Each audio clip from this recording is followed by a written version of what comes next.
Exodus chapter 13, Judgment and a New Beginning. Verse 1, Then the Lord spoke to Moses, saying, Sanctify to me every firstborn, the first offspring of every womb among the sons of Israel, both man and beast. It belongs to me. Moses said to the people, Remember this day in which you went out from Egypt, from the house of slavery. For a powerful hand the Lord brought you out from this place, and nothing leavened shall be eaten. On this day in the month of Aviv, you are about to go forth. So, this day, this 14th of Aviv, they were to sanctify every firstborn, that meant human and livestock, to the Lord. And this date was also their birthday, the birthday of the nation Israel. And it actually literally means a green ear, referring to the time when wheat ears were at their peak but still green. It corresponds to our mid-March. We saw that on our trip to Israel in 2018. We visited the area of David and Goliath, and it was a wheat field fully deep green, but the ears were all fully formed. They just hadn't turned brown yet. The Lord reminds the Israelites that he had brought them out of Egypt by his mighty power. They also are given a warning, don't eat anything containing leaven. Verse 5, It shall be when the Lord brings you to the land of the Canaanite, the Hittite, the Amorite, the Hivite, and the Jebusite, which he swore to your fathers to give you, a land flowing with milk and honey, that you shall observe this rite in this month. For 7 days you shall eat unleavened bread. And on the seventh day there shall be a feast to the Lord. Unleavened bread shall be eaten throughout the 7 days, and nothing leavened shall be seen among you, nor shall any leaven be seen among you in all your borders. The borders meaning the land of Canaan. In verse 5, we learn that the Israelites were to continue observing the Passover and this Feast of Matzah once they entered the land of Canaanites, but not during this wilderness march. Now, total avoidance of leaven during the 7 days of Passover and the Feast of Matzah, which means unleavened bread, is stressed multiple times in Exodus because leaven represents the principle of evil, and there was to be no evil involved with this sacred ceremony. Verse 7 shows that leaven was to be completely removed from among the people and to be found nowhere in all of Canaan where they dwelt. Verse 8, You shall tell your son on that day, saying, It is because of what the Lord did for me when I came out of Egypt. And it shall serve as a sign to you on your hand and as a reminder on your forehead, that the law of the Lord may be in your mouth. For with a powerful hand the Lord brought you out of Egypt. Therefore you shall keep this ordinance at its appointed time from year to year. Okay, they were instructed to teach their children all that the Lord had done for them in getting them out of Egypt. In verse 8 and in verse 16 is what the practice of wearing tefillin in Hebrew or phylacteries in Greek is founded upon. These phylacteries or tefillin on the forehead can also be translated as a headband instead of a small leather pouch like many ultra-Orthodox Jews today wear. And the Orthodox Jews believe that these two verses mean they were to literally wear parts of the law on their hands and forehead. They're selected verses. But others interpret this instruction as being a figurative, that since the hand is a medium of action and carrying in the hand represents handling, okay, and handling means handling the Word of God. So the space between the eyes, the forehead, is that part of the body which is generally visible, and what is worn there is to be seen, that is, to keep the law before them all the time. So they argue that this need not be taken literally as shown by these parallel passages. In Proverbs 3:3 we have, Do not let kindness and truth leave you. Bind them, the commandments, around your neck. Not mentioned here in Exodus. Write them on the tablet of your heart. That is obviously metaphorical. And then in Proverbs 3, a little further, My son, let them, the law, not vanish from your sight. Keep sound wisdom and discretion, so they will be life to your soul and adornment to your neck. So, are they to be put around the neck, put on the back of your hand, or on your forehead? Well, you see, that's a little bit ambiguous. But on the other hand, we have to face it. Verse 16 says they were to physically bind reminders on their hands and forehead. And perhaps they took it too far with these leather pouches, and that it really meant that on their headband, which most of them wore, there would be some indication or some shorthand reminder of God's law given to them. We also need to pass along the message of the gospel to our children, the next generation, just as these people needed to do it for theirs. And if they didn't, then the whole idea of God taking care of them would have been lost. So if we don't share the gospel to our children, the next generation won't know Christ as Savior.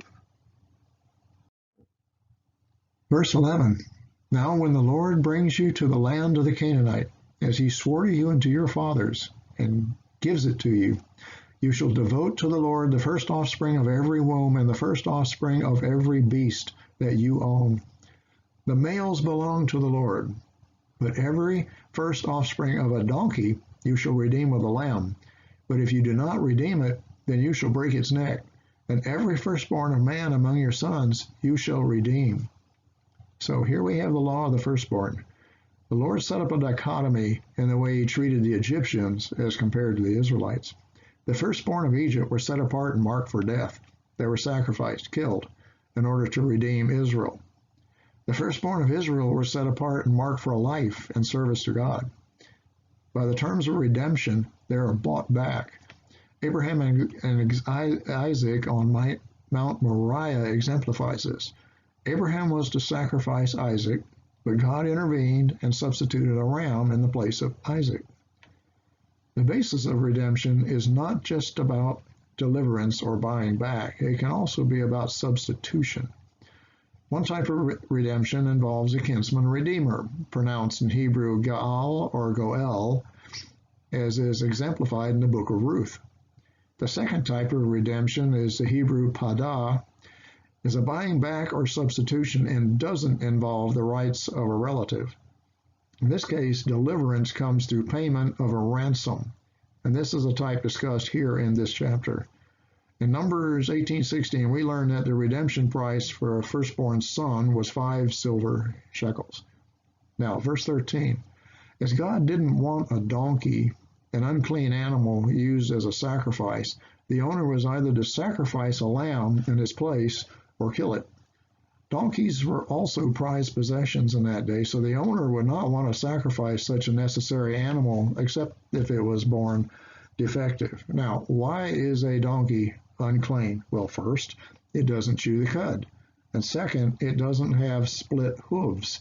And so in the rules about clean and unclean animals, it is listed as unclean.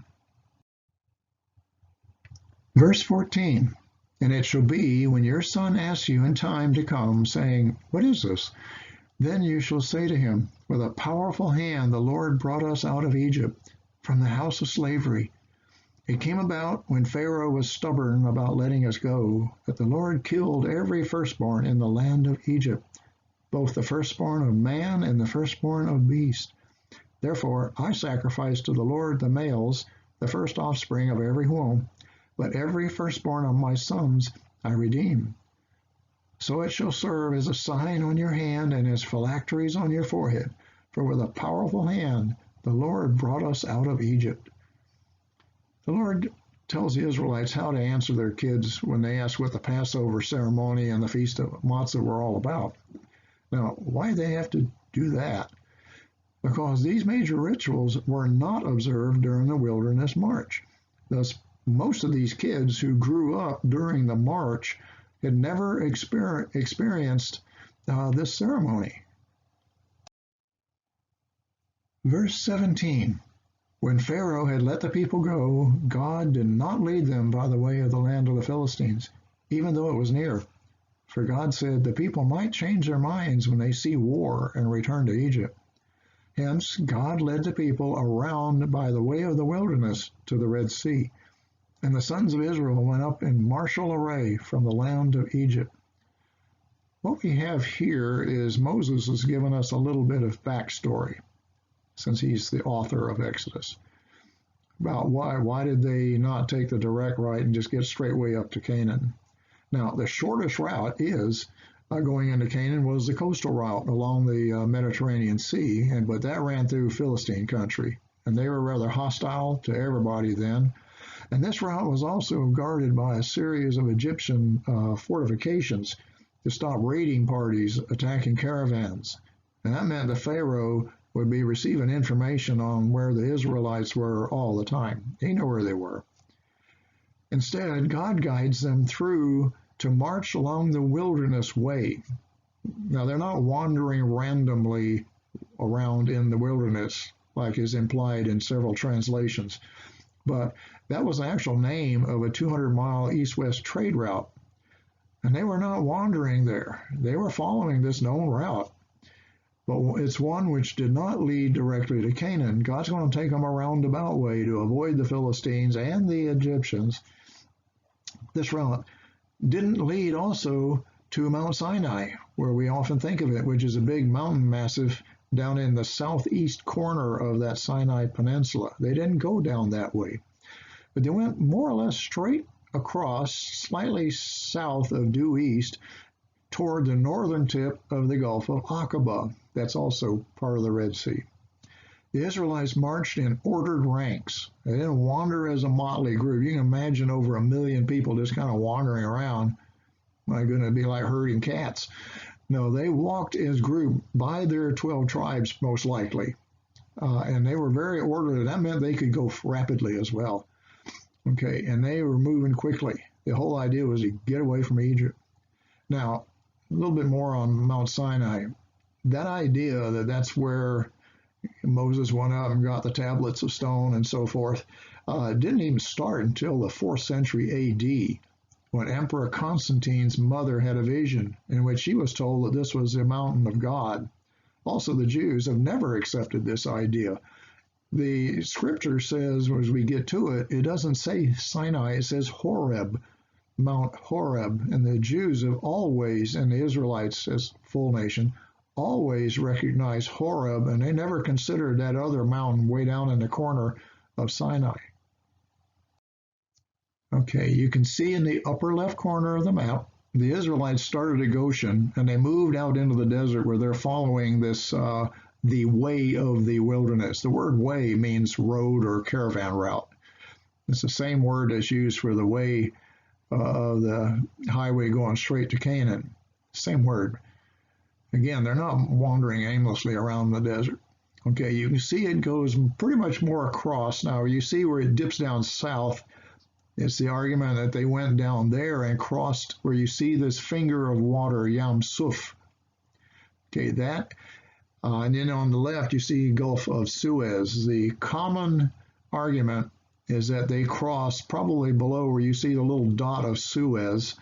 There's a pinch point, and they probably went there. You can see there's a range of mountains that could have hemmed them in, and they would have had to go in that little lighter colored flat area and cross there where the Egyptians were chasing after them. But the other argument says, well, they were on this route, and it says for them to turn, and basically what they do is to turn right, as we'll see next week, and that means to go south. And so some argue that they crossed near the top of Yam Suf. That word Yam Suf means Sea of Reeds. And you see Aqaba at the top. That is known modern as the Gulf of Aqaba.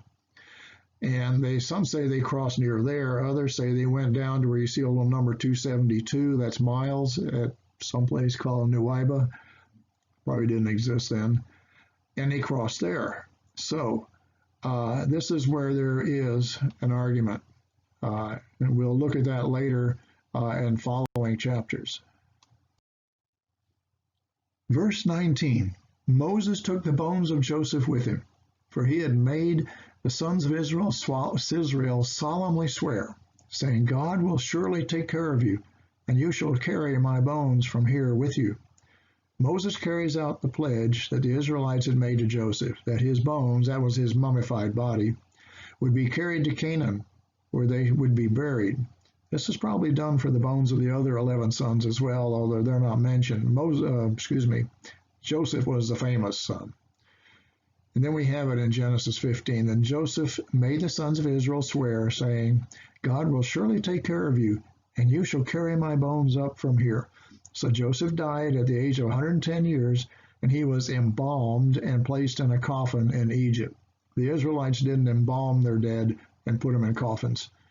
So why was Joseph so concerned having his body buried in Canaan? If he believed that someday he would be raised up to go to heaven, it wouldn't really matter where he's buried. Doesn't matter for us, really. However, he believed that as an Israelite, he would be raised up to live in that land during the millennium and then later for eternity. God's promise to Israel is that they will inherit the land. His promise to us, believers in the church age, is that we will spend eternity with him in heaven. We're not going to be in Israel except to visit. God doesn't promise us some acreage in Israel, but he did give that to the nation of Israel. And you read in the Old Testament, especially in Isaiah, and you see he gave it to them forever. Verse 20, Then they set out from Succoth and camped in Etham on the edge of the wilderness. The Lord was going before them in a pillar of cloud by day to lead them on the way, and in a pillar of fire by night to give them light, that they might travel by day and by night. He did not take away the pillar of cloud by day, nor the pillar of fire by night from before the people. Succoth was just a stopping point. It just means a place to stop. So it's not a literal permanent place. Where they stayed for a while, once they left Egypt, but then they moved on to a place called Etham. Now, there's arguments it could have been the modern village of Ashrud, which is about 12 miles northwest of Suez, which is on the edge of the desert, but that doesn't put them on the way of the wilderness. So I doubt that. But that, if you look it up, you're going to have people saying that's where it might be. This Etham is problematic because there are 2 or 3 different places at least where people say this is Etham. So it's not known for certain where it was. But wherever it was, it needed to be on that way of the wilderness because that's what they were following. Now, the Lord was going before them as a cloud by day and as a pillar of fire by night. This indicates that they were traveling both day and night at times. And they may have traveled by day and night on the first day or two just to really get away from Egypt, as we say, get out of Dodge. This, plus their marching in ordered ranks, allowed them to get far away from Egypt quickly. The Lord was their guardian more than their guide here. They had the road to follow. That was easy. Just stay on the road. But here he is their guardian. He's watching before them, protecting them. And we're going to see in the next chapter, he even switches around to standing in protective guard behind them. They're traveling along a known trade route. Now, as slaves, they had never gained any skills in warfare.